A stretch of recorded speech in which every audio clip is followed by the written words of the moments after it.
جیسے ابھی بلال صاحب کہہ رہے ہیں کہ اقوام متحدہ ہی اس کا حل ہے، اقوام متحدہ میں تو کئی بار اس کے بارے میں آواز اٹھائی گئی ہے، مسئلہ پیش دیکھیں کیا گیا ہے۔ اقوام متحدہ میں نہ صرف آواز اٹھائی گئی ہے، اقوام متحدہ میں ان ریٹن ہم نے پاکستان میں کمپلینٹ بھی جمع کرا جی رکھی ہے۔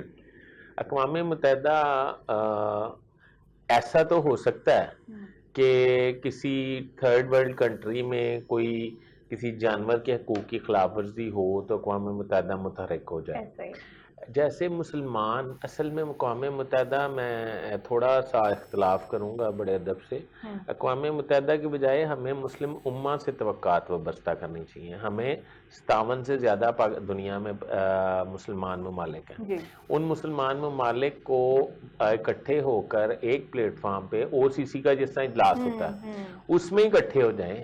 وہ جس طرح ابھی شنگھائی تعاون تنظیم کا اجلاس ہوا ہے اس میں بھی مسلمان ممالک بہت زیادہ ہیں، ہاں آپ اس میں اپنی آواز اٹھا سکتے ہیں۔ اگر آپ یونائٹڈ نیشن میں نہیں آپ کی آواز سنی جا رہی تو آپ کو اپنے حقوق کے لیے جدوجہد کرنی چاہیے، فلسطین کے لیے بھی کرنی چاہیے، کشمیر کے لیے بھی کرنی چاہیے۔ بالکل اور میرا یہ خیال ہے کہ ہم کب تک یہ آوازیں نکالتے رہیں گے یا باتوں سے ان کی جانیں جو قیمتی جانیں ہیں ان کے ضیاع کا تماشا دیکھتے رہیں گے۔